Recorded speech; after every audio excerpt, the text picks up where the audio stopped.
Well, the first time I interviewed Keith was in summer of 1980. This had been arranged after, it had taken a couple of years to arrange, the only interview he did on this trip by Mr. Keith Altham, who pulled out all the stops, did it for Zigzag, the magazine I was editing at the time, and I was to go to this hotel called Blake's.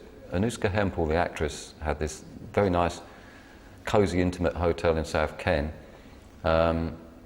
So go along, you know, you can meet Keith. So I was very nervous. I've been into this bloke now, how long?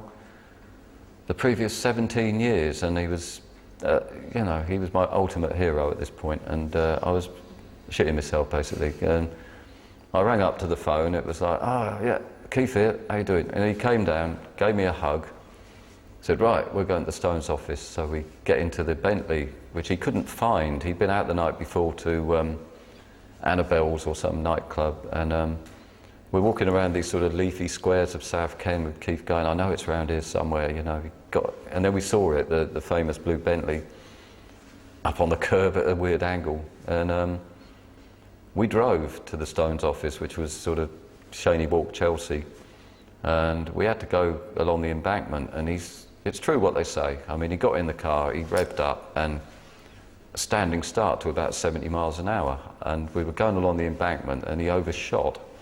He was like, oh, I'm going the wrong way. So he just did a U-turn without even looking. It was rush hour, you know, ongoing traffic, and he was waving and blowing kisses to the commuters honking their horns. And we finally roared up to the Stones office. I think we'd done it in like 5 minutes or something like that. So that was my one and only experience of a drive with Keith, and it's everything that they said it was. We were brought up in the time, I mean, when you needed a hit single every 12 weeks. Yeah, and so Satisfaction come out, and you sort of, yeah, it took off, wow, fantastic, you know, that. And then you're just sort of breathing a sigh of relief, and a knock at the door. Have you got a new single? And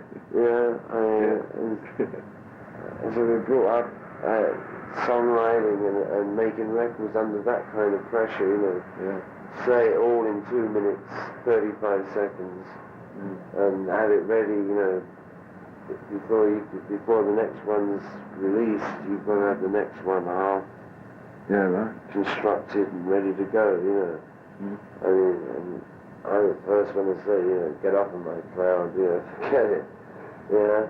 And it was a follow-up to Satisfaction. It was just like, oh my God, they're knocking at the door.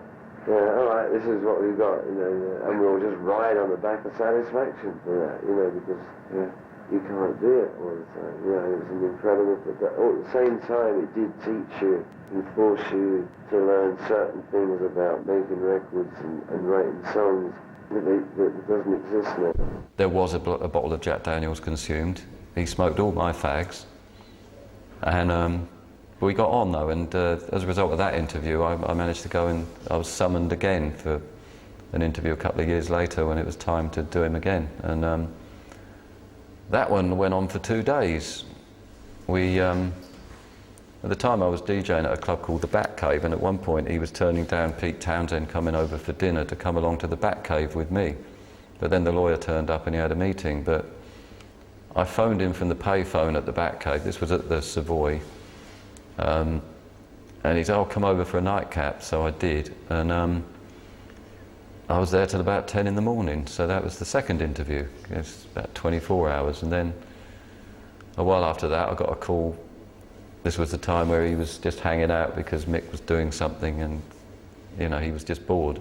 So I just went along to the hotel room, and he said, I'm going to Jamaica tomorrow. We've got to get rid of some things that I can't take out of the country. And he brought out various things, and we diligently stayed up all night having a whale of a time listening to musical tapes. He dragged out like Max Miller and he loves all that music hall guys, you know, like, and it was like the blues and music hall, Max Miller, and but it got to 10 in the morning and he was like, oh, I've got to get the plane pretty soon. And then he went in the other room and he fell over on the bed, collapsed, said, oh, fuck the plane.